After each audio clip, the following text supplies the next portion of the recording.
Hoy continuamos nuestro estudio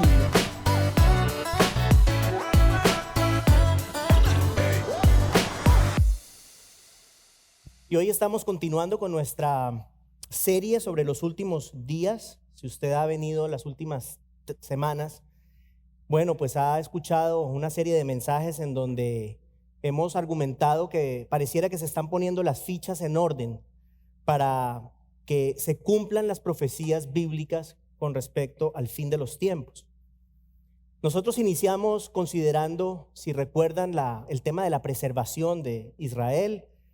Dijimos que la preservación de Israel es un argumento muy importante con respecto al tema de los últimos tiempos, porque la existencia de Israel es necesaria para que se lleven a cabo todos estos eventos futuros de los que habla la Biblia. Y dijimos que después de 2000 años de estar separados y dispersos por el mundo, bueno, pues los judíos se volvieron a unir como nación el 14 de mayo de 1948 y iniciaron nuevamente el Estado. Tienen un Estado, el Estado de Israel, que inició en esa fecha.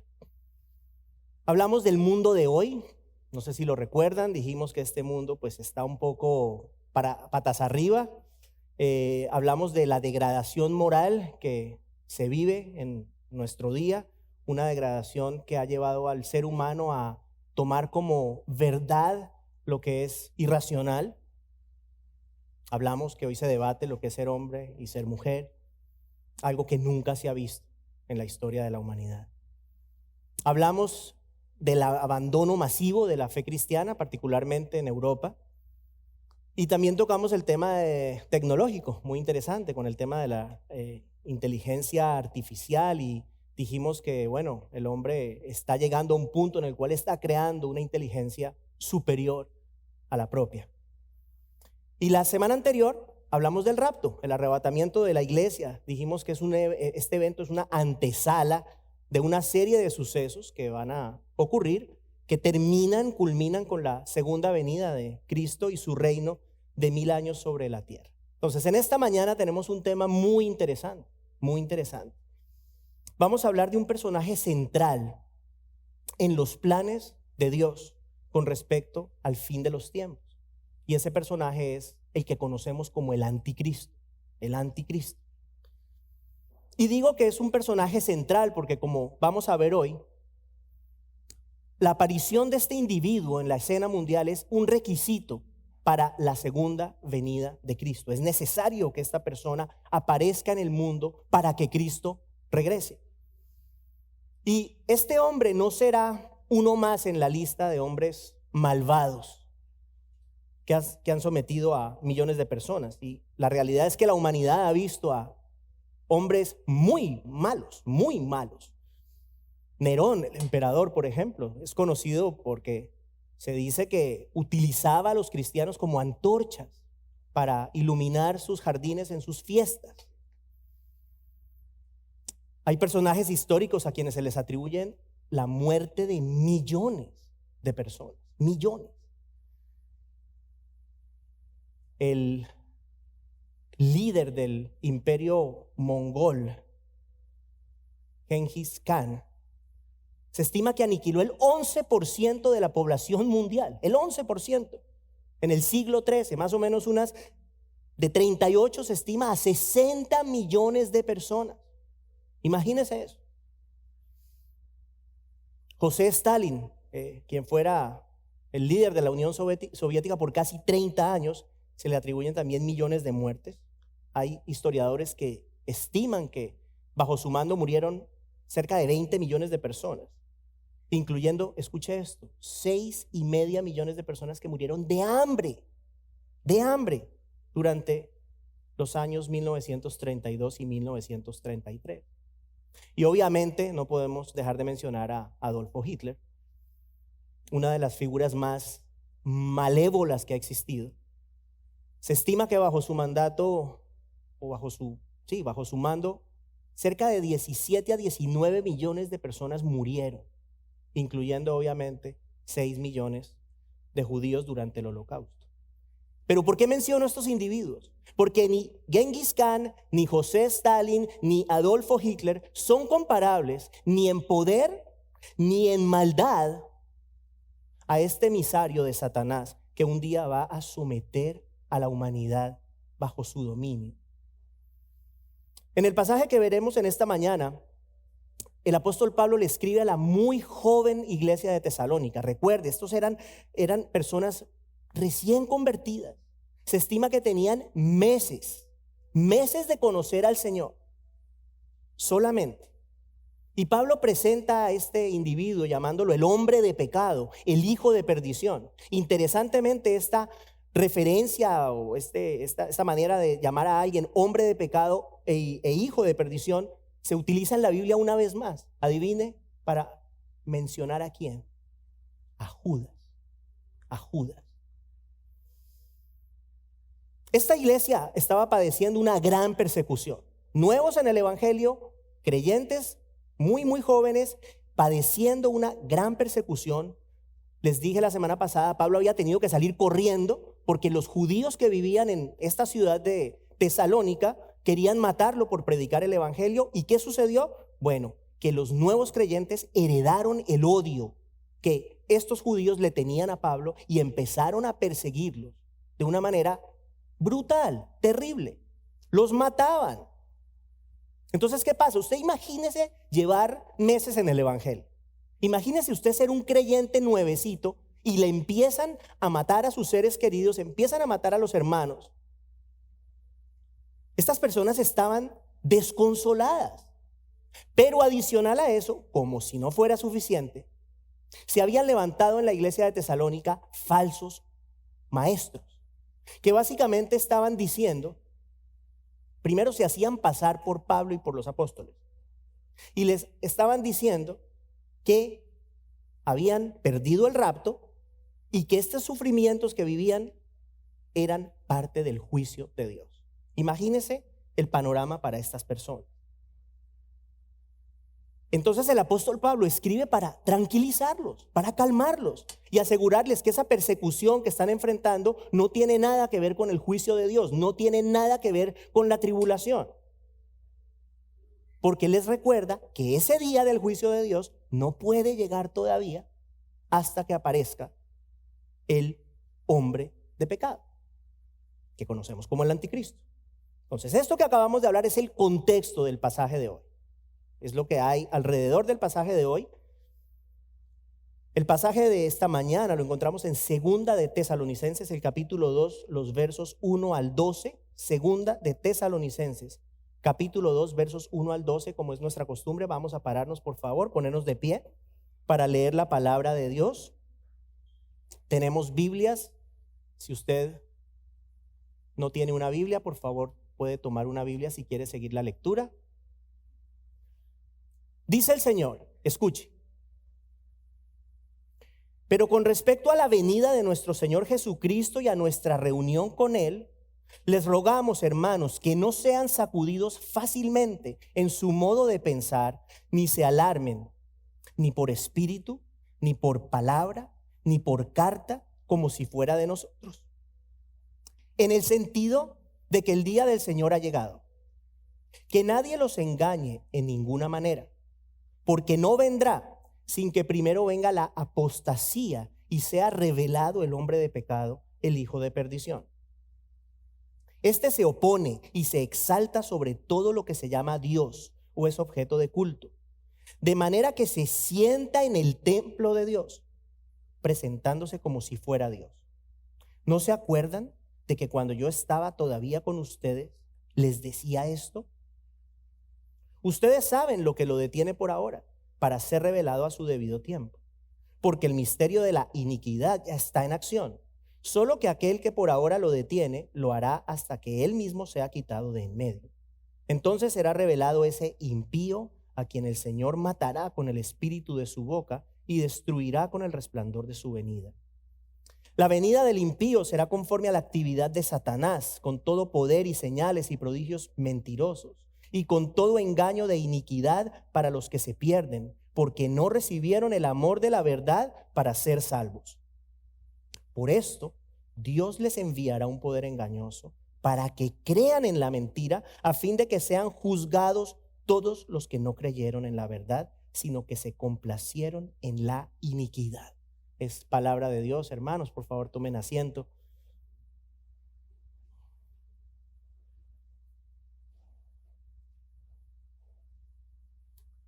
El apóstol inicia pidiéndole a los hermanos, a la iglesia de Tesalónica, que no se angustien, que no se preocupen con respecto a ese encuentro que ellos esperaban tener con el Señor. Está refiriéndose al rapto, está refiriéndose a ese momento en el cual el Señor viene por su iglesia. Los tesalonicenses estaban esperando eso y, como ya les dije, estaban confundidos porque pensaban que lo habían perdido, que no habían sido llevados. Pablo les dice, no se angustien. No se angustien por eso. Como les dije también, esta iglesia estaba infiltrada por falsos maestros y ellos aseguraban a los tesalonicenses que el día del Señor había llegado y que toda esta mortandad que estaban enfrentando era producto del juicio de Dios. También vemos en el texto que aparentemente se hacían pasar por Pablo, se hacían pasar por él. ¿Y qué hacían? Sugerían que Pablo había recibido una revelación con respecto a esta persecución que ellos estaban enfrentando. Y les comunicaba a través de estos impostores, supuestamente, que dicha persecución era en realidad la llegada del juicio de Dios. Como vemos en el verso, en este pasaje, esta supuesta revelación podría haber sido sustentada argumentando que Pablo mismo había predicado este mensaje, había proporcionado un mensaje e incluso había escrito carta. O sea, no tenemos la certeza, pero es posible que estos individuos hayan hecho una carta, escrito una carta, la hayan firmado en el nombre de Pablo y se la hayan presentado a la iglesia. Es posible que eso haya pasado con respecto a esta mentira que querían venderle a la iglesia de Tesalónica. Entonces, para contrarrestar todo esto, Pablo les dice, no se alarmen.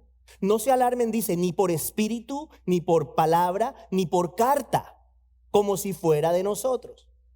No se preocupen. No se preocupen porque la enseñanza apostólica que ustedes recibieron de parte nuestra no ha cambiado, es lo que les está diciendo.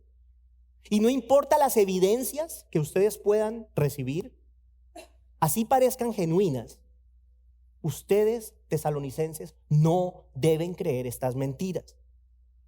Lo que ustedes están enfrentando no es el juicio de Dios y el rapto todavía no ha ocurrido. Básicamente eso es lo que les dice. Los anima a no dejarse engañar. Y luego en el verso 3 les da un dato muy importante para que nunca más sean asaltados por esta duda que tanto daño les estaba haciendo. En el verso 3 Pablo les asegura a ellos que el día de juicio o el día de lo que llamamos la tribulación, ese tiempo de juicio de Dios, no llegará, dice, escuche, esto es importante que lo tenga presente. Este mensaje puede parecer un poquito complicado. Es importante que esté usted muy pendiente para que lo pueda entender. Dice Pablo que ese día no llegará hasta que venga la apostasía, dice, la apostasía, y sea revelado el hombre de pecado, el hijo de perdición. Eso es lo que dice el verso 3. Entonces, ¿qué es apostasía? De manera general es rebelión y se utiliza para describir abandono de la fe. Una persona apóstata es una persona que dice creer y de repente dice, no, yo ya no creo en nada de esto. Eso es un apóstata, eso es apostasía. Ahora, es interesante y quiero que mire esto, que en el texto, en el verso 3, se presenta la apostasía como lo que revelará a ese hombre de pecado. ¿Sí? A ver si lo dice, que nadie los engañe de ninguna manera porque no vendrá sin que primero venga la apostasía y sea revelado. O sea, que la apostasía es la forma en que este individuo va a ser revelado. Es la apostasía lo que hace que el verdadero carácter del anticristo sea dado a conocer y eso lo vamos a ver ahorita. O sea, que la apostasía en el contexto de este texto está relacionada directamente con la persona del anticristo. Ahora, para comprender la naturaleza de esa apostasía, ¿qué es lo que significa? ¿Qué quiere decir Pablo con esto? Debemos ir al verso 4. ¿Qué leemos en el verso 4? Leemos que este emisario de Satanás, el anticristo, dice, se opone y se exalta sobre todo lo que se llama Dios o es objeto de culto, de manera que se sienta en el templo de Dios, presentándose como si fuera Dios. Esa es la apostasía, esa es la rebelión suprema, es lo que Daniel llamó la abominación desoladora. ¿Qué es eso? Bueno, que el anticristo viene al templo y lo profana. Se presenta como si él fuera Dios y exige la adoración del mundo entero. Esa es la apostasía de la que Pablo está hablando. Ahora bien, hay personas que dicen que en este texto el templo de Dios es algo metafórico. Hay personas que dicen, no, el templo de Dios se refiere a la iglesia. Yo no lo creo. Mi convicción es que Pablo está hablando del tercer templo. El templo en Jerusalén que Ezequiel en su profecía describe de manera muy detallada. Ese mismo templo que va a servir como lugar de sacrificio y como lugar de adoración en el reino de los 1000 años. O sea que para nosotros no es un templo metafórico. ¿Qué hace este hombre? Antes de sentarse en el templo y de hacerse pasar por Dios, escuche que esto es importante. Antes de hacer eso, este hombre se presenta ante el mundo como un hombre de paz. Es importante comprender esto. Este hombre no va a llegar con la cola del diablo y el tenedor. No. Este hombre va a llegar como un instrumento de paz y de conciliación global. La semana entrante vamos a hablar de la tribulación, pero brevemente, ¿qué es la tribulación? La tribulación es un periodo de 7 años que antecede a la segunda venida de Cristo. Entonces, durante esa primera mitad de esos 7 años, o sea, durante los primeros 3 años y medio, el anticristo hace un pacto con Israel. ¿Se acuerda que hablamos de cómo a través de la historia Israel ha tratado de ser aniquilada y en nuestro día Irán le tiene el ojo puesto? Sin ningún problema dicen que ellos quieren borrar del mapa a Israel. Bueno, este hombre, este anticristo, va a hacer un pacto con Israel. Va a actuar como su protector y va a garantizar la paz mundial. Pero al terminar esos 3 años y medio, ¿qué va a pasar? Ese hombre va a romper ese pacto con Israel y va a mostrar sus verdaderos colores, su verdadero carácter, sometiendo a los judíos y sometiendo al mundo. El profeta Daniel habla sobre esto en Daniel 9:27. Mire lo que dice, refiriéndose al anticristo. Dice, y él hará un pacto firme con muchos por una semana. Ahorita le explico, por una semana. Pero a la mitad de la semana pondrá fin al sacrificio y a la ofrenda de cereal. Entonces, no podemos hablar del tema de las semanas porque nos extendemos. Simplemente le debo decir que Daniel, cuando habla de semana en este contexto, está hablando de semanas de años. Entonces, es una semana, es un periodo de 7 años.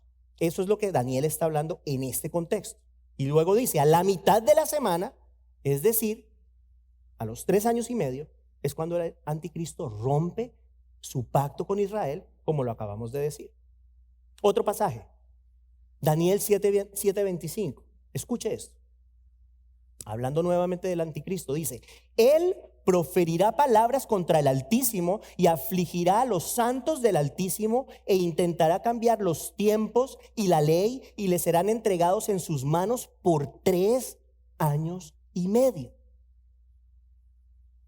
Y en Apocalipsis el apóstol Juan presenta la misma verdad con respecto al anticristo, a quien se refiere como la bestia. La bestia. Escuche lo que dice Apocalipsis 13:5.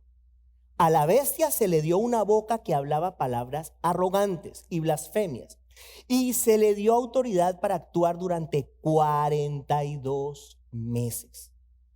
¿Cuántos son 42 meses? 3 años y medio. ¿Usted se da cuenta de la similitud en los pasajes? La ofensa será un distintivo. La ofensa contra el Señor va a ser un distintivo de este hombre.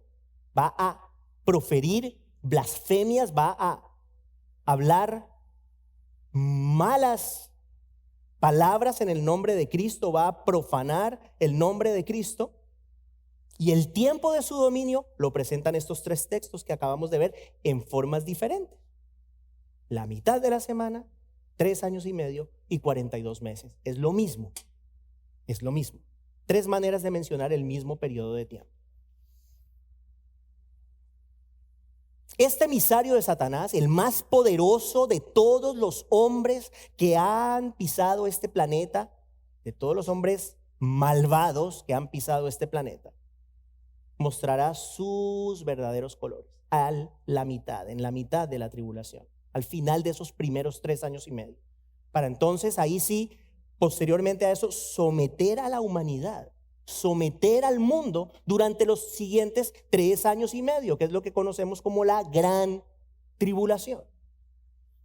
Ahora, para tener una idea de la magnitud del dominio futuro de este hombre, vamos a ir nuevamente a Apocalipsis. Es que hablar del anticristo sin mencionar Apocalipsis no es suficiente. Les recuerdo, el anticristo es la bestia en Apocalipsis. Mira lo que dice Juan en Apocalipsis 13, versos 7 y 8. Él dice que a este hombre, escuche, se le concedió hacer guerra contra los santos y vencerlos. Y se le dio autoridad sobre toda tribu, pueblo, lengua y nación. Luego dice Juan, adorarán a la bestia todos los que moran en la tierra, cuyos nombres no han sido escritos desde la fundación del mundo en el libro de la vida del Cordero que fue inmolado. Ahí usted se da cuenta de la extensión de esto, de la magnitud de esto. Toda lengua y nación. Y posteriormente, en ese mismo capítulo 13, aparece otra figura malévola, otra bestia, que se le conoce como el falso profeta. El falso profeta va a ser un ayudador del anticristo. Un ayudador, un líder religioso que va a complementar el liderazgo político y militar del anticristo. Ahora, escucha el nivel de poder que este otro individuo, el falso profeta, va a ejercer en favor del anticristo. Apocalipsis 13, verso 12. Mire lo que dice con respecto al falso profeta. Dice que él ejerce toda la autoridad de la primera bestia en su presencia, o sea, del anticristo, y hace que la tierra y los que moran en ella escuche, adoren a la primera bestia, cuya herida mortal fue sanada. Parece ser que este anticristo, cuando se habla de una herida mortal, es posible que lo que tiene que ver esto es que este hombre es herido mortalmente, muere y resucita. O aparenta resucitar. Y obviamente todo el mundo se queda atónito y pues lo adoran. Esa primera bestia es el anticristo. Y mira lo que dice los versos 15 y 16 con respecto al falso profeta. Escuche esto. Dice que él hace que a todos, pequeños y grandes, ricos y pobres, libres y esclavos, se les dé una marca en la mano derecha o en la frente, para que nadie pueda comprar ni vender, sino el que tenga la marca, la cual es el nombre de la bestia o el número de su nombre. O sea, que va a llegar un momento en el cual la persona que no tenga esa marca, sea lo que sea, no puede ir a Publix a comprar. No puede ir al supermercado, no puede comer. Y yo sé que usted sabe que, o sea, no vamos a hablar de eso, pero esa tecnología ya está hace rato. Ya está hace rato. Ya están hablando de implantar, de hecho ya se hace, implantar chips en el cerebro para ayudar con cuestiones médicas, pero es un chip en el cerebro que ya está, eso no me lo invento, ya está, ya se está haciendo. El punto, ¿cuál es, hermanos míos? Que este individuo va a ser extremadamente poderoso y va a ejercer un control absoluto a nivel global. Va a ser un tirano mundial, algo que nunca se ha visto en la historia de la humanidad. Por eso dijimos que ninguno de los individuos anteriores, por malos que hayan sido, se compara con este hombre de pecado, este hijo de perdición, con este anticristo. Ahora, seguimos con nuestro pasaje y llegamos al verso 5. Pablo les dice, pero yo ya les había hablado estas cosas. Ya yo les había dicho, le está diciendo. ¿Qué pasa? Pues yo me imagino, ¿no?, que ante la dureza de la persecución son creyentes nuevecitos, jóvenes en la fe. Empiezan a matarlos, tremenda persecución, y además les llegan falsos maestros. Bueno, estos pobres se olvidaron de lo que Pablo les había dicho, se les olvidó. Que Pablo les había dicho que la aparición de este individuo era necesaria para que entonces llegara el día del Señor. Versos 6 y 7. El apóstol dice que este anticristo no ha sido revelado todavía y menciona a alguien. Dice que alguien lo detiene. Mire lo que dice el final del verso 6. Dice que a este hombre de pecado ha de ser revelado a su debido tiempo. ¿Qué significa eso? Bueno, la soberanía de Dios, hermanos. Hasta en eso la soberanía de Dios está presente. Este hombre no puede aparecer hasta que sea el tiempo que Dios ha dispuesto. No puede aparecer antes. ¿Usted se acuerda cuando Jesucristo a cada rato decía, no, mi tiempo no ha llegado, mi tiempo no ha llegado, mi tiempo no ha llegado? Bueno, es lo mismo, pero al contrario. La soberanía de Dios sobre todas las cosas, este hombre no puede llegar hasta que el Señor no lo disponga, y todavía no ha sido ese tiempo. Va a ser conocido ante el mundo en el tiempo perfecto de Dios. Soberano es nuestro Dios. Soberano es nuestro Dios. Luego, acabamos de decir, el apóstol Pablo no aclara la identidad de este que lo detiene, que lo está restringiendo, que no permite que el anticristo sea revelado todavía. Entonces, como no lo define, como no lo presenta Pablo, bueno, hay muchas teorías, hay varias teorías que se han propuesto. Hay quien dice que es la predicación del evangelio.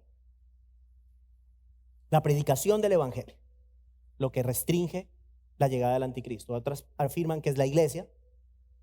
Hay quien afirma que es la autoridad humana. Hay quien dice que es Israel. Ahora, es cierto que él no lo revela, pero creo que hay una pregunta que debemos hacernos, y es: ¿quién puede contener el poder satánico, un poder a este nivel? Y yo creo que la respuesta es Dios, solamente Dios, nadie más que Dios. Por esa razón a mí me parece que es sensato pensar que es el Espíritu Santo de Dios. El Espíritu Santo de Dios, la persona que detiene la aparición de este individuo hasta que llegue el tiempo estipulado. Y mire lo que dice al final del verso 7, es muy interesante. Dice que este poder restrictivo va a ser ejercido, dice, hasta que él mismo sea quitado de en medio. El que está restringiendo, hasta que ese que está restringiendo sea quitado de en medio. ¿Qué significa eso entonces? Bueno, significa que llegará un día que el Espíritu Santo va a permitir que el anticristo sea revelado. Va a permitirlo. No significa que el Espíritu de Dios va a dejar de estar aquí, porque sabemos primeramente que Dios es omnipresente, ¿cierto? Está en todo lado, en todo lugar. O sea que no es que el Espíritu Santo se va, no se va, pero deja de restringir, permite que este individuo sea revelado. Ahora, cuando ese poder restrictivo sea removido, mire lo que dice el verso 8 de nuestro pasaje. Dice que será revelado ese impío, a quien el Señor matará con el espíritu de su boca y destruirá con el resplandor de su venida. Entonces, este es un verso un poquito complicado, y para comprenderlo tenemos que ir al idioma original. En las dos palabras, matará y destruirá. La primera es la palabra matará, es la traducción de la palabra griega anelei, que no alude necesariamente a la muerte física, pero en el contexto del verso tiene que ver con relegar, tiene que ver con desterrar, con apartar. ¿Qué sabemos de la bestia? Bueno, sabemos que ese anticristo va a ser lanzado vivo al lago de fuego, es lo que dice Juan en Apocalipsis 19:20. O sea que el anticristo será apartado para siempre, pero él no morirá. Por eso es importante ir al original, porque si no creemos que este hombre va a morir, y no, el hombre no va a morir, no va a morir. Y la otra palabra es destruirá, proviene del griego catargeo, y tiene la connotación de hacer inoperante, de quitar la efectividad, de quitar funcionalidad. O sea que En ese orden de ideas, ¿qué pasa? Bueno, el anticristo es relegado al lago de fuego y allí ya no puede hacer nada. Ya no tiene poder para dañar, ya pierde su efectividad sobre los escogidos de Dios, ya no puede tocar a los creyentes, ya no puede. Daniel lo dice de esta forma en Daniel 7:26, dice que a este hombre el dominio le será quitado, aniquilado y destruido para siempre. Así lo dice el profeta Daniel. Llegamos a los versos 9 y 10, vamos como rápido hoy. Versos muy importantes de nuestro pasaje. Mire lo que dice, lo vamos a leer. Dice, la venida del impío será conforme a la actividad de Satanás, con todo poder y señales y prodigios mentirosos y con todo engaño de iniquidad para los que se pierden, porque no recibieron el amor de la verdad para ser salvos. Muy importante es, escuche, este hombre de pecado será energizado por Satanás mismo. El apóstol Juan escribe que el dragón, en Apocalipsis 13, el dragón es Satanás. Escribe que el dragón le dio su poder, su trono y gran autoridad a este individuo. O sea que su poder es totalmente satánico. Su poder es totalmente entregado por Satanás. Y este hombre va a hacer grandes señales, grandes milagros, con el objetivo de engañar al mundo. Mire que Pablo dice en el texto que él va a ser, que habla de poder, señales, dice, y prodigios mentirosos. Mentirosos. Mire qué interesante. Prodigios mentirosos no porque no sean reales. O sea, este hombre va a hacer milagros. Este hombre va a hacer prodigios reales. Pero son mentirosos porque son para engaño. Son mentirosos porque dan una imagen del anticristo que no es la verdadera. Son mentirosos porque van a hacer que las personas crean que este hombre es un ser divino y entonces lo van a adorar. En ese sentido, son mentirosos. Este engaño está destinado, dice el texto, a aquellos que, escuchen, no recibieron el amor de la verdad para ser salvos. O sea que estas personas durante este tiempo de tribulación que elijan seguir al anticristo en lugar de poner su fe en el Señor Jesucristo, bueno, estas personas son las receptoras de ese engaño. Mire un poquito, vamos a hablar sobre el poder engañoso del anticristo. También el profeta Daniel habla sobre eso. Mire, escuche lo que dice.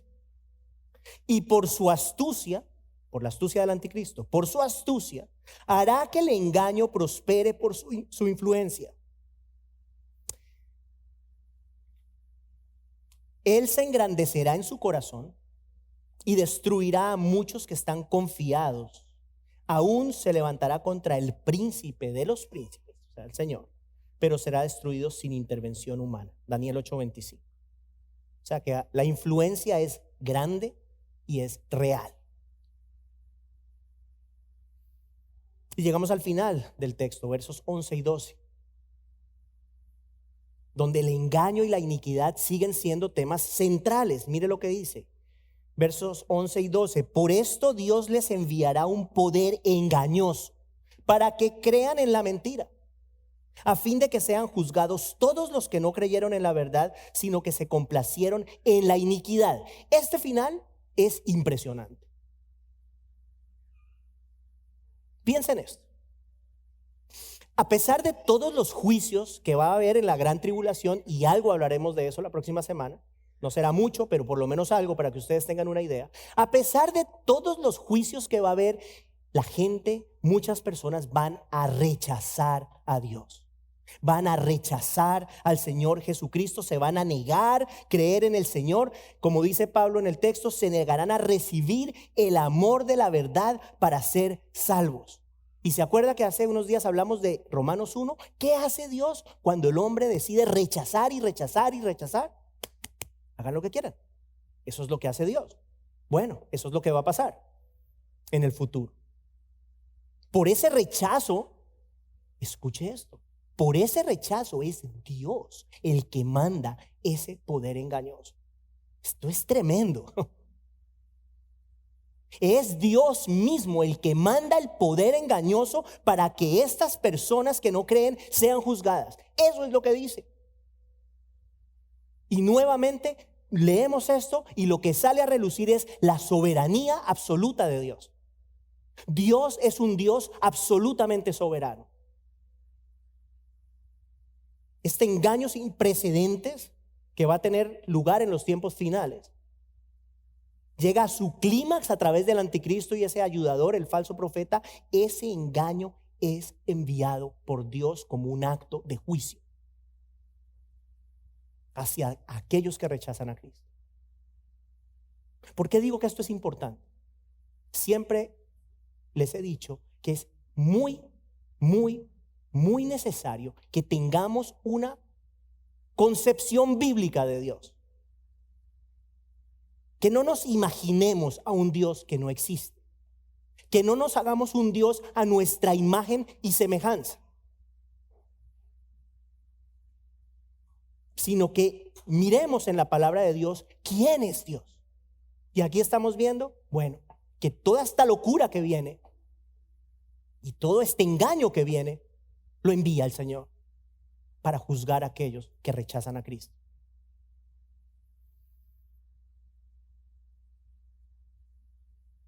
Dice el verso 12 de estas personas que son los que se complacieron en su iniquidad o en la iniquidad. En lugar de creer, se complacieron en la iniquidad. Se complacen en el pecado en lugar de creer en Cristo. ¿Qué hacen? Creen en la mentira en lugar de creer en la verdad. ¿Qué hacen? Pisotean la sangre de Cristo. Eso es lo que hacen. Escupen el rostro de Cristo. ¿Y luego qué? Se complacen con su pecado. Estos serán juzgados severamente y eternamente. Estamos llegando al final. Y estamos hablando del rechazo. Porque justamente es ese rechazo el que hace que Dios haga lo que va a hacer. Ese rechazo constante de Cristo, la incredulidad que permanece, hermanos, es el camino a la perdición eterna. Escuche esto. Quien rechaza al Señor y se mantiene hasta la muerte en su rechazo, esa persona está fuera del perdón de Dios. Usted entiende eso, ¿cierto? Esa es la razón de ser de nosotros como iglesia. Esa es la razón de ser de la iglesia. Es más, esa es la razón de ser de nuestra vida como creyentes. Estaba escuchando esta mañana un mensaje que me pareció muy interesante lo que el pastor decía. ¿Alabanza? Sí, pero no es comparable a la alabanza que vamos a tener en el cielo. ¿Qué podemos, para qué el Señor nos deja aquí? ¿Para qué? Hay una razón, hay una cosa que en el cielo, en la eternidad, no va a ser necesaria ya. Y se llama la predicación del evangelio.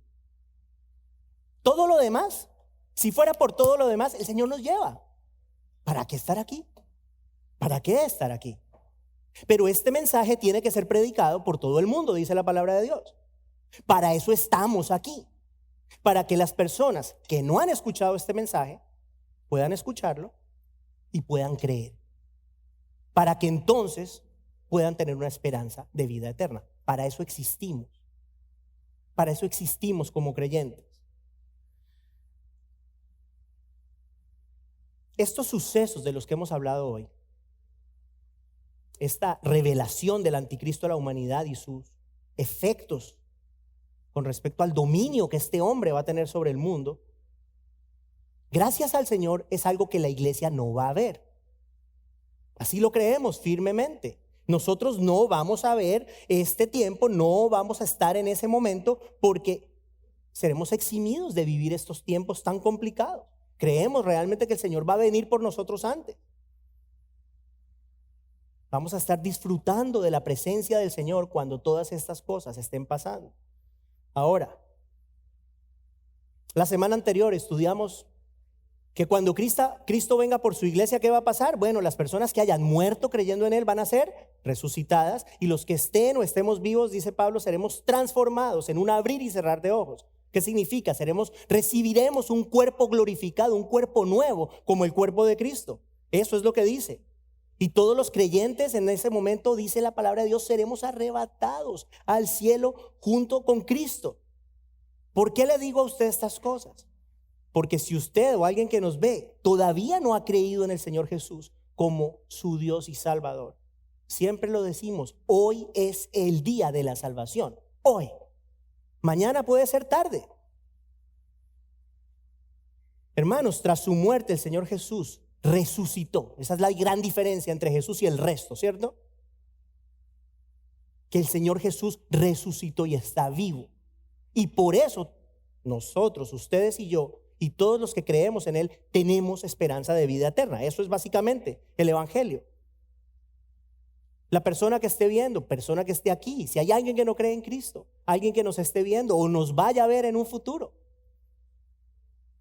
usted es un enemigo de Dios si usted no cree en Cristo. Eso es lo que la Biblia enseña. Usted es un enemigo de Dios, pero usted puede convertirse en hijo a través de la fe en el Señor Jesucristo. Piensa en esto es maravilloso. Hoy sus pecados pueden ser completamente perdonados por el Señor, y usted puede ser parte de la familia de Dios. Hoy usted puede evitar tener que enfrentar el juicio de Dios de lo que hemos estado hablando. Usted no tiene que estar aquí. Ponga su vida en las manos de Cristo. Yo le aseguro que si usted lo hace, quien nos esté viendo no se verá defraudado. Oremos. Padre, en el nombre de Jesús damos las gracias a ti por esta tu palabra, esta palabra que es vida, esta palabra donde nos muestras la realidad de las cosas que están por venir. Señor, y mi deseo es que estas verdades generen en nosotros un mayor respeto, una mayor honra en nuestros corazones hacia ti, que comprendamos que tú eres un Dios santo, que eres un Dios bueno y fiel, pero eres también igualmente un Dios de justicia. Ayúdanos, Señor, para que a través de esta serie de mensajes nosotros nos veamos motivados a vivir cada vez más vidas agradables a ti. Oramos por las personas que no conocen de ti y te pedimos que nos ayudes, Señor, a ser eficientes en la proclamación de tu palabra. Ayúdanos a predicarla siempre con claridad y manejándola de una manera precisa, como Pablo se lo dice a Timoteo. Ayúdanos, Señor, a ser una iglesia pura, una iglesia santa, una iglesia agradable a ti. Ayúdanos, Señor, a cumplir con la labor que nos has encomendado en esta existencia, y es, obviamente, dar a conocer al Señor Jesucristo a través de tu palabra.